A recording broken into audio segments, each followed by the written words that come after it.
러시아와 우크라이나 전쟁에서 러시아가 독전대를 운영했는 것으로 알려져 있습니다. 독전대라는 것은 적군을 향해 가던兵들이 두려워서 뒤돌아오게 되면 뒤돌아오는 사람들을 자기 나라 군대가 그 사람을 총으로 쏘아 죽이는 것이 독전대라 그렇게 하는 건데 21세기에서 있어서는 안 될 일을 하고 있습니다.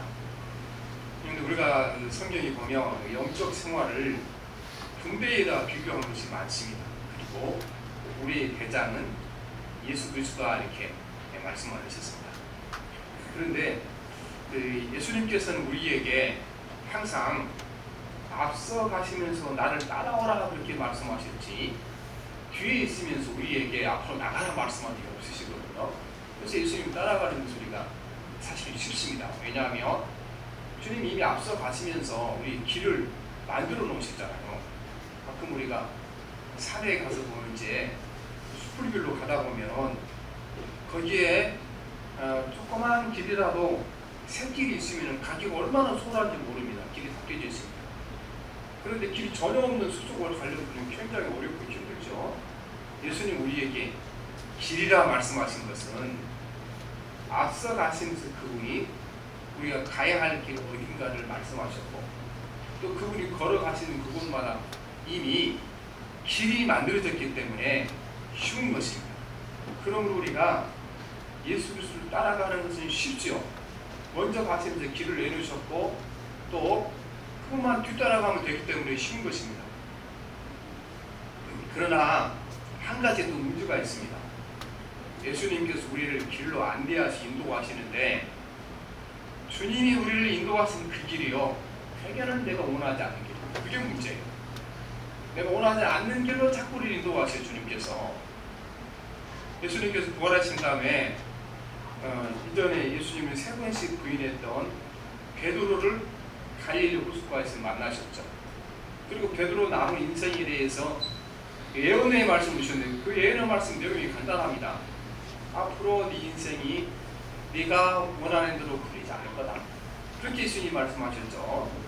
내가 진실로 내게 이르노니 내가 젊어서는 스스로 띠띠고 원하는 곳으로 다녔거니와 늙어서는 내 팔을 돌리리니 남이 내게 띠띠우고 원하지 아니한 곳으로 가리라 말씀하십니다. 그런데 여러분 이 예언의 말씀은 우리 모두에게 해당되는 말씀입니다. 우리 모두가 주의 길을 따라가지만 그것이 내가 원하지 않는 길일 때가 많습니다. 또 한편으로는 베드로가 늙어서는 원하지 않는 길을 가리라 말씀하셨는데 우리가 나이를 먹어가면서 일어나는 일은요 내가 원하는 게 하나도 없습니다. 내 몸에 힘이 빠지는 거, 얼굴 형태가 변해져 가는 거 하나도 원하지 않죠.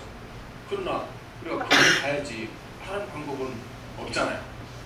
마찬가지로 우리는 주님이 원하지 않는 모습으로 우리를 이끌고 인도할 때가 많다는 것입니다. 이 땅을 살아가면서 자신이 원하는 대로 인생이 풀리는 사람은 많지 않습니다. 그리고 또 개인적으로 봤을 때 우리 삶의 순간순간들을 계산해 보면요 내 뜻대로 인생이 풀렸을 때보다도 내 뜻대로 인생이 안 굴러간다고 훨씬 많죠. 그래서 주님이 우리 앞길을 인도하시지만 우리는 우리 모든 것들이 내 생각대로 내 뜻대로 길이 안 풀릴 때가 너무 많습니다. 근데 우리는 이 원하지 않는 대로 되는 것, 이 안에 하나님의 놀라운 섭리가 또 은혜가 들은 기억해야 될 줄 믿습니다. 원하지 않는 길을 간다. 우리는 이것이 인생이 안 풀린다는 것은 이 하나님의 자녀들에게 부정적인 의미가 아니라는 것입니다. 예수님께서 베드로에게 말씀하시되 너의 인생길이 막힐 거다. 일승 문제가 되죠. 그런데 너 인생길이 막힐 거다. 그렇게 말씀하니 뭐라고 말씀하셨습니까? 네가 원하지 않는 길을 가게 될 거다. 길을 막는 것이 아니고 네가 원하지 않았던 곳에 길이 열릴 거라고 말씀하잖아요. 그래서 헬리 켈러 여사가 그렇게 말했다고 그랬잖아요. 하나님은 한 가지 문을 닫으면 반드시 다른 쪽에 문을 하나 열게 된다. 그렇게 말씀하신 거죠. 예수님께서 똑같이 말씀하신 거예요. 네가 원하지 않는, 네가 원하는 길을 가지 못하게 될 건데 이게 길을 막았다는 뜻입니까? 다른 길을 여시겠다는 뜻입니까? 네가 원하지 않는 길이지만 그 길을 열어주겠다고 말씀하시는 것입니다. 그래서 육신적인 길은 막고 성령이 원하시는 길을 열어주겠다고 말씀하시는 것입니다. 우리 예수를 믿어도 육신을 가졌기 때문에요, 항상 우리 마음에는 육신이 원하는 길을 가고 싶어 하죠. 편안한 길, 사람에게 영광이 되는 길, 또 세상에서 쾌락을 추구하는 길, 늘 예수 믿는 사람에게도 이 길을 가고자 하는 소원이 늘 있죠. 그런데 베드로에게 말씀하시기를 내가 그 길은 자꾸 막아두겠다. 그리고 네가 원하지 않지만 내가 원하는 길, 영생의 길, 생명의 길을 늘 이끌어주겠다 말씀하시니까 이게 축복이잖아요. 그렇죠? 내가 원하는 대로 인생이 안 풀린 것 안에 축복이 들어있는 것입니다. 그러니까 내가 원하는 대로 인생이 안 됐다 그래서 아이고 하나님 나한테 어떻게 이러십니까 하지 마십시오. 그렇게 세상의 길이 막혔으며 영적인 길이 항상 열려가는 줄 믿습니다. 그런데 우리가 예수님께서 인도하시는 좋은 길이잖아요. 그렇죠? 아름다운 길이고 생명의 길이고. 그런데 왜 그 길이 가기 싫은 길이 됩니까? 주님이 인도하시고 선하시고 좋으신 길을, 영원한 길을 따라가면 되는 건데 왜 그 길이 자꾸 어려워집니까? 우리는 그 길이 어려워지는 것은 왜냐하면요, 주님 따라 가는 길은 반드시 고난이 따르기 때문에 그렇습니다. 예수님께서 말씀하시기를 나를 따라오는 길에는 고난이 없는 길은 없다. 그렇게 말씀하죠. 마태복음 16장 24절에 보면 이에 예수께서 제자들에게 이르시되 누구든지 나를 따라오려거든 자기를 부인하고 자기 십자가를 주고 나를 따를 것이니라. 이게 우리가 교회 모시학교로 들은 말씀이잖아요. 그리고 오늘 말씀 10장 38절에 보면 같이 봅시다. 또 자기 십자가를 지고 나를 따르지 않는 자도 내게 합당하지 아니하리라. 하여튼 고난이 없는 그 길은 우리가 주님이 가신 그 길이 아니라는 겁니다. 주님이 일생 동안 가는 길이 고난의 길이었고 그걸 우리에게 모범으로 보여주시고 이들이 따라오라 말씀하셨으니까 고난의 길이 그 길이 되는 것입니다. 우리 이렇게 그 마태복음에 보면은요, 예수께서 제자들에게 이르시되 나를 따라오려거든 자기를 부인하고 십자가를 지라 말씀하셨는데 누가복음에 보게 되면은요, 이 말씀을 모든 사람에게 확대합니다. 모든 사람에게. 누가복음 9장 23절에 보면 우리에게, 세 번역에는 거기 모인 모든 사람들에게 하는 거죠. 제자들에게 하신 말씀이 모든 사람들에게 확대됩니다. 우리 모두가 다 주의 길을 따라가기 위해서는 자기 십자가를 주고 따르지 않으면 안 되는 길이라고 우리에게 말씀을 하고 계시는 것입니다.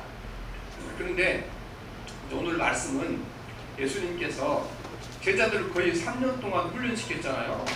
3년 동안 훈련시킨 다음에 이제 그 세상으로 전도하러 내보는 거예요. 주님께서 지금까지 내가 가르친 거 봤지? 가서 복음 전하고 병 고친 거, 이제는 내가 기도하고 있을 테니까 너희들이 나가서 직접 해봐라. 두 사람씩 내보낸 것 아니겠습니까? 그때 제자들 내보내시면서 예수님께서 당부하신 말씀이 오늘 말씀이네요. 의외로요, 그 당부하신 말씀의 포인트가 제일 중요한 말씀 무슨 말씀인지 아십니까? 두려워하지 말라는 말씀. 두려워하지 말라. 이 말씀이 전도하러 처음 사역을 시작하는 제자들이 하신 말씀이 두려워하지 말라. 그래서 무슨 뜻이겠습니까? 주님의 길을 가는 사람에게, 뒤따라가는 사람에게 그 길을 가지 막는 가장 큰 장애물은 바로 두려움이라는 것입니다. 그러니까 우리에게 고난이 따르지만 고난 자체보다 더 두려운 것은 무엇이라는 뜻입니까? 고난 자체보다 더 두려운 것은 바로 고난이 올 것에 대한 두려움이 우리에게 더 큰 장애물이 이렇게 말씀을 하고 계시는 것입니다. 그 양경임 목사님 설교집에 보면 그런 얘기 했어요. 그 호열자, 옛날에 장티푸스 어느 기도하는 이제 수도사에게 내가 이 마을 사람들이 나쁜 일을 많이 하니까 깨닫게 하기 위해서 하여튼 성경에 말씀하신 대로 10사람을 내가 허혈자 장기부스로 데려가겠다 했는데 나중에 보니까 10사람이 아니고 200사람까지 죽은 거야 장기부스로. 그래서 이제 이 수도자가 예수님께 물으세요. 기도하면서 아니 예수님 이 사람들이 10사람만 데려간다고 그랬는데 왜 200사람 250명이 죽었습니까? 주님이 뭐라고 대답하지 않습니까? 나는 10사람밖에 안 데려간다. 나머지는 다 지들이 놀래서 죽은 거지. 그 호혈자로 장기부스로 죽은 사람은 없다. 그렇게 했다는 거예요. 실제로 우리가 어떤 찾아온 고난의 역경보다요 더 무서운 것은 우리 가운데 두려움이 더 무서운 것입니다. 그래도 지금 매일 두려움 가운데 살아가잖아요. 어디서 사고 났다 그러면 나한테 나지 않나 막 사고 하고 두려움 가운데 살아가지 않습니까? 그래서 제자들을 내보내시면서 주님께서 두려움을 극복하는 법을 가르쳐주십니다. 두려움을. 그리고 이제 밖에 가서 뭐 전도를 하거나 주회를 하거나 할 때 두려움이 가장 앞서게 되는 것입니다. 두려움을. 그러니까 두려움을 어떻게 이겨내야 되는가를 말씀하시는데 오늘 10장 26절에 보면 이 말씀의 핵심이죠. 보면 봅시다. 시작. 그런즉 그들을 두려워하지 말라. 감추인 것이 드러나지 않을 것이 없고 숨은 것이 아니지 않을 것이 없느니라. 그 전체의 말씀 내용 보면 제자들을 전도하러 내보내면서 두려워하지 말라가 핵심적인 말씀인 것입니다. 이 두려운 마음은요 굉장히 우리를 사람을 낙시키게 합니다. 여호수아에서 보면 이스라엘 백성들이 가나안 땅에 진군에 들어왔잖아요. 그 가나안 백성들이 두렵고 떨었는데 가나안 백성들이 마음 상태가 어떻게 했는지를 기생 라합이 이스라엘 백성들에게서 오는 그 정탐꾼들이 알려주잖아요. 뭐라고 알려줍니까? 이스라엘 백성들 때문에 이 가나안 사람들이 마음이 녹아내렸다 그렇게 하죠. 여호수아서 2장 9절에 보면 여호와께서 이 땅을 너희에게 주신 줄을 내가 아노라. 우리가 너희를 심히 두려워하고 이 땅 주민들이 다 너희 앞에서 간담이 녹나니 이렇게 말씀하시는 거죠. 그래서 보면 그 이스라엘 백성들을 가나안 땅에 보내기 전에 이스라엘 백성은 굉장히 두려워했잖아요. 거기는 중부정한 군대가 있고 섬이 있는데 우리가 어떻게 가나안을 정복하냐. 그때 하나님께서 이스라엘 백성에 주신 말씀이 무슨 말씀이냐 그러면은 내가 너희들이 그 가나안 땅에 들어가기 전에 왕벌을 보내서 그들을 먼저 공격하겠다 그렇게 말씀하시거든요. 그래서 성경학자들 사이에 도대체 하나님이 보내신다는 왕벌이 뭐냐 고민을 많이 했죠. 그리고 그 뒤로요 하나님께서 벌을 보내서 이스라엘 백성들을 이기기 위해서 가나안 분들을 벌을 쏘았다 그런 게 하나도 안 나오거든요. 벌에 쏘였다는 얘기가. 근데 벌을 보냈다는 얘기가 무슨 얘기인가? 우리 여호수아에서 보게 되면은 하나님이 말씀하신 왕벌이 뭔가 두려워하는 마음을 줍니다.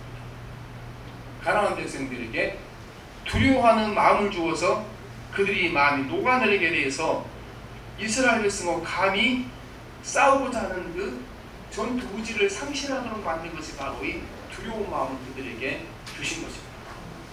오늘 우리가 기도하고 앞으로 나가게 되면은 사람도 우리를 두려워하게 될 줄 믿습니다.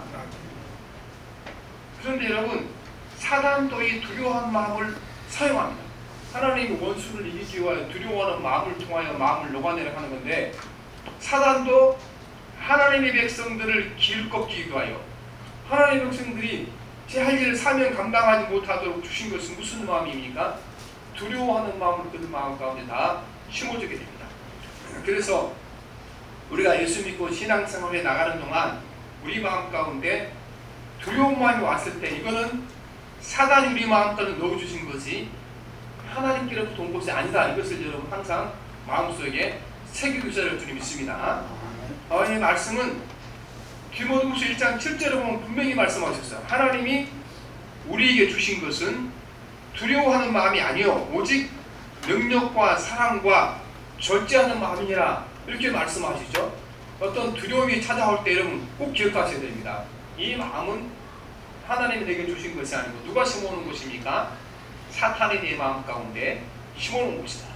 반드시 우리가 이 두려움을 극복하고 나가야 되는 것입니다. 그럼 우리가 주님의 제자로 살아가기 위해서는 두려움을 이겨내는 극복하는 법을 배워야 되는 것입니다. 물론 처음 제자들이 같은 말씀은 전도하러 갈 때 두려움이 가장 큰 적이다 말씀하십니다. 그래서 우리도 전도할 때 두려움이 가장 큰 적이죠. 그러나 우리가 삶을 살아갈 때도 주님의 말씀대로 인생을 살아갈 때도 두려움이 주의 길을 가지 못하도록 막는 가장 큰 장애물이다. 이거를 꼭 기억하시고 오늘 주님께서 어떻게 우리가 두려움을 이겨야 되는지 그 방법을 잘 배우시고 승리하실 줄 믿습니다. 오늘 말씀은 첫째는요, 두려움을 이기는 법은 첫째는 뭔가? 하나님을 크게 두려워하라. 하나님을 크게 두려워하면 사람을 두려워하거나 환경을 두려워하거나 나 자신의 연약함을 두려워하지 않게 될 거라고 말씀하시는 것입니다. 두려운 마음을 이기는 가장 좋은 방법은 하나님을 크게 두려워하는 것입니다. 오늘 10장 28절 봅시다. 시작. 몸은 죽여도 영혼은 능히 죽이지 못하는 자들을 두려워하지 말고 오직 몸과 영혼을 능히 지옥에 멸하시는 일을 두려워하라 말씀하시는 것입니다. 그래서 이 말씀은 앞으로 제자들에게 감옥에 가야 되고, 때로는 예수님이 제자들 대부분 이렇게 순교를 당했잖아요. 순교할 때도 올 건데 그때 순교하지 못하도록 막는 장애물이 너희 마음 가운데 두려움일 거다. 그런데 너희 육신의 생명을 빼앗아갈 수 있는 사람들 앞에서 두려워하지 말라. 그들은 육신의 생명을 빼앗아갔지만 영혼은 절대로 그들이 빼앗아가지 못할 거다. 그래서 두려워하지 말라. 이렇게 말씀을 하고 있는 것입니다. 그 다음에 우리가 이사야에서 51장 12절에 보면요, 이 말씀을 또 반대로 표현하십니다. 똑같은 말씀 어떻게 표현하냐 그러면 이사야에서 51장 12절에 보면 이르시되 너희를 위로하는 자는 나 곧 나이니라. 너는 어떤 자에게 죽을 사람들을 두려워하며 풀같이 될 사람의 아들들을 두려워하니라. 이스라엘 선지자들은요, 아무리 세상에 강하고 많아도 그 사람들은 죽을 사람이야. 죽을 운명을 가지고 태어난 인간을 내가 왜 두려워하냐고 말씀하고 있는 것입니다.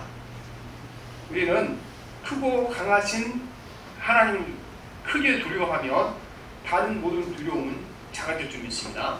그래서 우리는 한 가지만 두려워하면 되는 것입니다. 한 가지. 누구를 두려워하면 됩니까? 크고 강하신 하나님만 두려워하면 되는 것입니다. 우리의 육신의 생명뿐 아니라 영혼의 생명까지 빼앗아갈 수 있는 권세를 가지신 하나님만 두려워하면 다른 것은 두려워할 필요가 없게 되게 되는 것입니다. 그런데 오늘 이 시대가 보면 우리가 하나님을 두려워하는 마음이 너무 없는 시대에 우리가 살아가고 있지 않습니까? 하나님을 두려워하는 삶을 살아야 되는 것입니다. 요즘도 우리가 보면 사회적으로 큰 일을 하는 이렇게 이제 예수 믿는 사람 가운데 불의를 저지른 사람 있잖아요. 이런 분들 보고 주변의 사람들이 그런 얘기해요.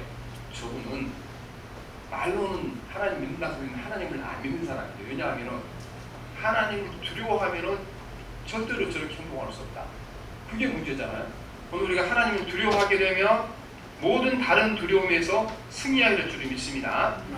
둘째는 여러분, 하나님 앞에 내가 얼마나 존귀한 자인 것을 깨닫게 되면 우리가 다른 모든 것이 두렵지 않게 될 줄 믿습니다. 하나님이 나를 귀하게 여기는데 세상이 나를 어찌하겠는가?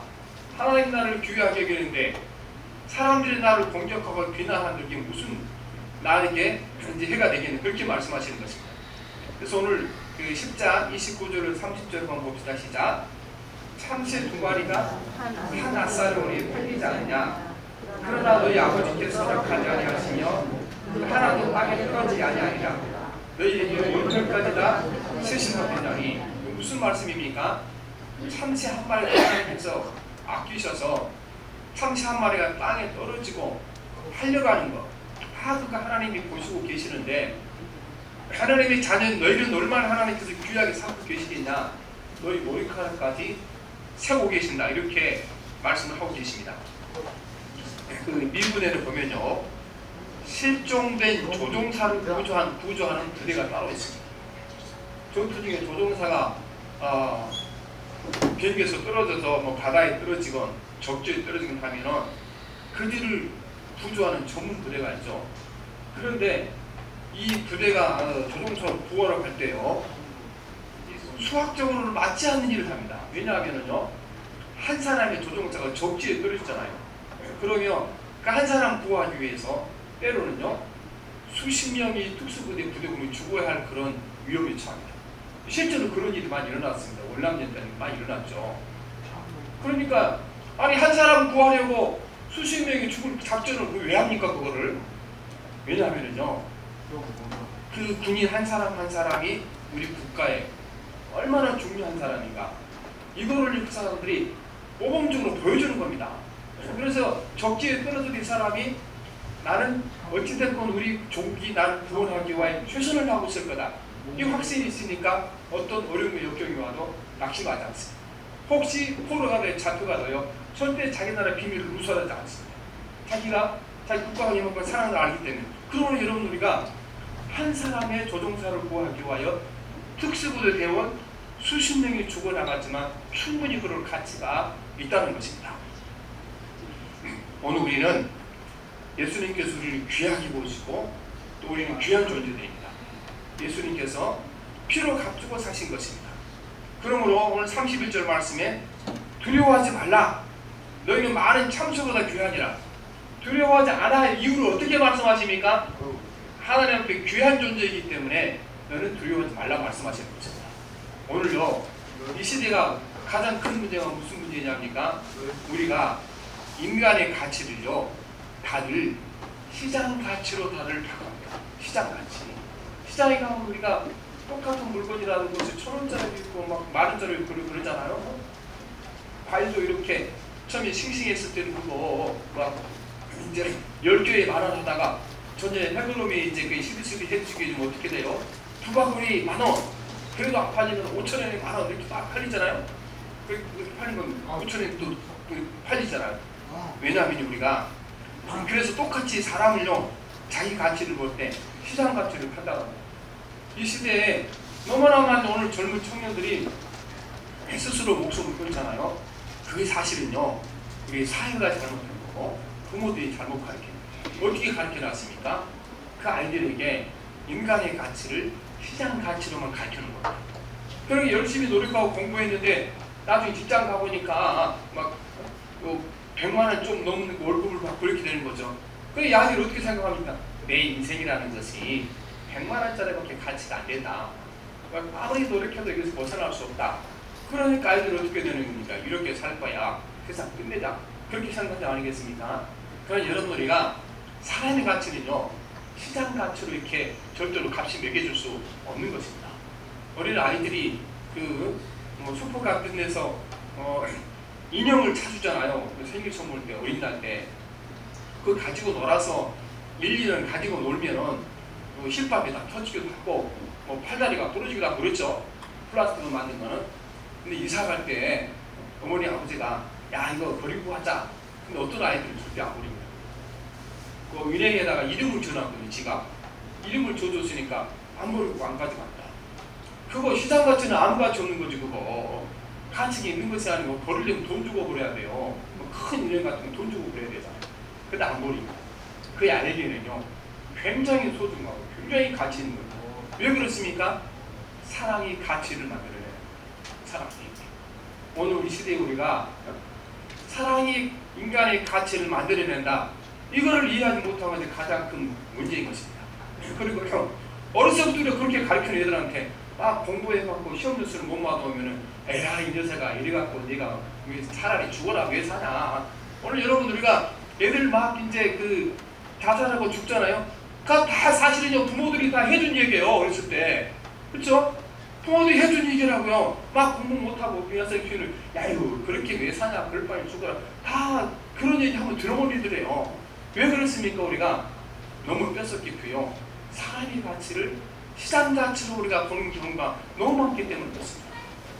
오늘도 우리가 살아가다 보면 이제 그 나이 많아서 연세 들여서 수술을 할 때 막 엄청나게 많은 돈을 들여야 되는 그런 거 있잖아요. 요새는 또 보험이 안 되는 것도 많으니까.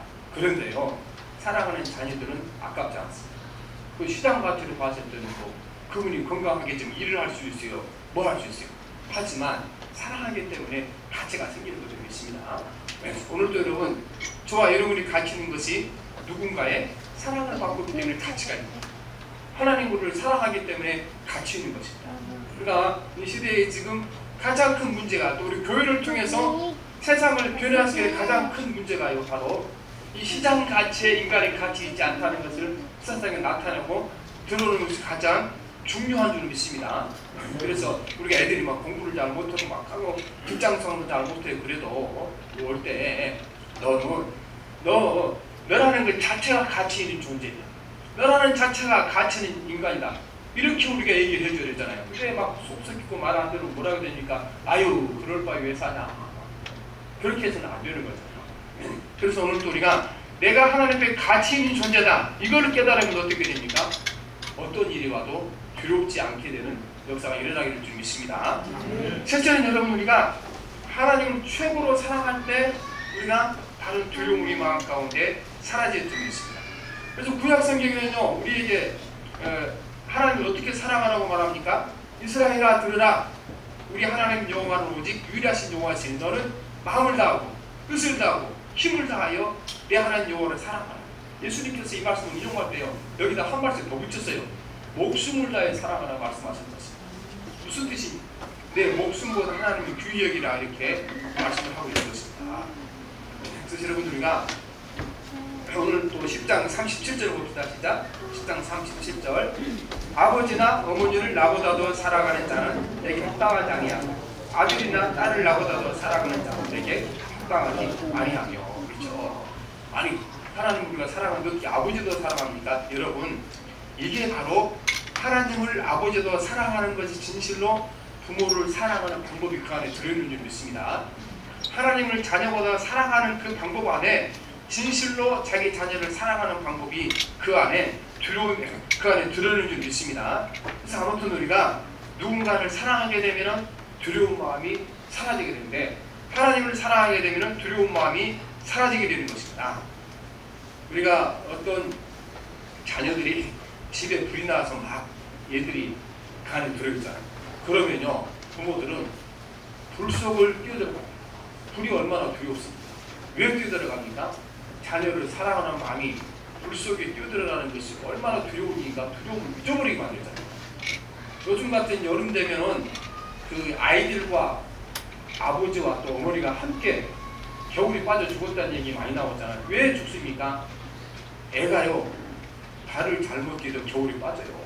그러면은 어머니 아버지가 수영도 못하면서 그냥 뛰어드는 거예요. 자기는 수영도 못하면, 자기가 수영 못하는 줄 잊어버려요. 두려움이 다 사라지게 되는 거죠. 그래서 우리가 누군가를 진실로 사랑하게 되면 두려움이 사라지게 되는 것입니다. 아가서 8장 6절에 보면 사랑은 죽음같이 강하고, 사랑은 죽음같이 강합니다. 요한일서 4장 18절에 보면 사랑 안에 두려움이 없고 온전한 사랑이 두려움을 내쫓나니 두려움은 형벌이 있습니다.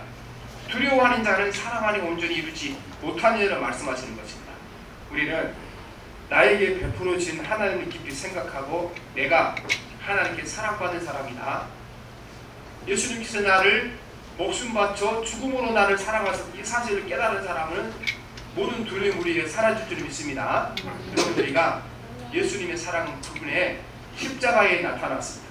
자기 아들을 아끼지 아니하시고 우리 모든 사람을 위하여 내주시니 어찌 그 아들과 함께 모든 것을 우리에게 주시지 아니하겠느냐 말씀하시는 것입니다. 우리가 예수님 따라가는데 가장 큰 장애물은 무엇입니까? 두려워하는 마음인 줄 믿습니다. 두려워하는 마음. 이 마음을 이겨야 승리하게 될 것이고, 그리고 우리가 남은 인생을 살아갈 때도 사실은 우리가 얘기할 것 중에 가장 큰 것은 어떤 위험 자체보다는 그들 두려워하는 두려운 마음이 더 큰 우리에게 장애물입니다. 우리들이 하나님을 크게 두려워할 때 두려움으로부터 해방될 줄 믿습니다. 그리고 나는 하나님 앞에 존귀한 사람이다. 가장 중요한 것은 우리가 시장 가치를 절대로 내 가치를 매기지 마라. 시장가치로 우리는 누군가 나를 사랑하겠다 내가 가치 있는 것입니다. 우리가 보면 애들이 시장가치를 통해서 내가 아무리 살아도 앞으로 인생이 풀릴 것 같지 않고 우리가 아무리 노력해도 태어날 때부터 부자로 막 태어나서 아버지한테 뭐 빌딩 물려받고 아파트 물려받은 사람 그런 애들도 눈물 속에 죽는가 그렇게 하는데 여러분들이가 그럴 때마다 생각해보고 그러지만 우리 어머니 아버지가 나를 엄청 사랑하시고 자기 생명쯤은 사랑한다. 그걸 깨달은 사람은 절대 안 죽죠. 왜냐하면 그는 자기 가치를 어디서 샀습니까? 누군가로부터 내가 사랑받는 존재라는 것에서 가치를 깨닫기 때문에 스스로 목숨을 걸을 수가 없게 되는 것입니다. 그다음에 우리는 하나님을 최고로 사랑하게 될 때 우리 마음 가운데 두려움이 사라지게 되고 이 세상이 힘들고 어려워도 고난의 길을 능히 갈 수 있는 믿음의 사람이 될 줄 믿습니다. 오늘도 주님 앞에서 두려움 없는 신실한 삶을 우리가 살아가고 승리하시는 여러분 되시기를 기도합니다. 아멘. 살아계신 하나님 아버지, 오늘도 우리가 주님 따라가는 길이 여러 가지 어려운 일이 많지만 어려움 자체보다도 우리 마음 가운데 사단이 심어주는 두려운 마음이 가장 큰 장애물이라는 사실을 깨닫게 도와주시니 감사합니다. 오늘도 우리가 주의 말씀에 순종하지 못하고 살아가는 것은 우리 마음에 사단이 심어준 두려운 마음 때문이고 또한 주의 말씀하는 소리가 주께서 주신 복을 누리지 못한 것도 두려운 마음 때문입니다. 성령님 함께 하셔서 하나님을 크게 두려워함으로 모든 세상의 두려움이 하나님 먼지처럼 작아지는 역사가 있게 도와주시기를 원합니다. 아멘. 살아계신 하나님 아버지, 우리가 하나님 앞에 내가 존귀한 자라는 사실을 깨닫게 도와주셔서 하나님 그 아들을 값주고 사신 존귀한 점을 깨닫게 하시사 세상의 역경이 와도 환란이 와도 두려워하지 않도록 도와주시옵시고 하나님 우리 제일 사랑으로 말미암아 우리 가운데 두려움이 사라지게 해주셔서 오늘도 우리가 두려움 없이 주님 앞에서 담대하게 살아가게 하옵소서. 예수님 이름으로 기도합니다. 아멘.